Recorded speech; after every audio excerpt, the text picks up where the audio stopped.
নমস্কাৰ প্ৰিয় দৰ্শক, মই জুনমণি দত্ত অলংকিতা ষ্টৰৰ পৰা আজি আৰু এপিচ মই এয়া টচৰ মেখেলা চাদৰ দেখাব লৈছোঁ। এয়া চাওক, এয়া থাকিব চাদৰ। এয়া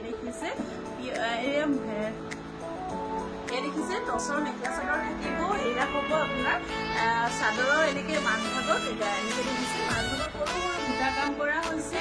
এনেকৈ য়েল্ল' আৰু চিলভাৰ গুণা কভাৰ গুণাও ৱৰ্ক কৰা হৈছে। এয়া থাকিব চাদৰৰ আঁচল। চাদৰ আঁচলত দেখিছে ডাঙৰ ডাঙৰকৈ ফুলৰ কাম কৰা হৈছে।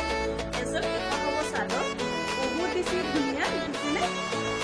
এখন হ'ব মেখেলা, এখন হ'ব মেখেলা, এনেকৈ মেখেলা হ'ব। আৰু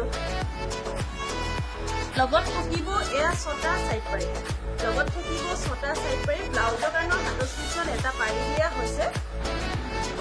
যদি এই কাপোৰযোৰ আপোনালোকৰ পচন্দৰ ভিতৰত হয় তেনেহ'লে স্ক্ৰীনশ্বট লৈ হোৱাটছআপ কৰিব। এই কাপোৰযোৰ আপোনালোকে অলংকিতা ষ্টৰৰ পৰা লাভ কৰিব 5,600 টকা, 5,600ত আপোনালোকে ল'ব পাৰিব। আৰু মোৰ স্ক্ৰীনৰ নাম্বাৰটো দিয়া থাকিব, সেই নাম্বাৰত আপোনালোকে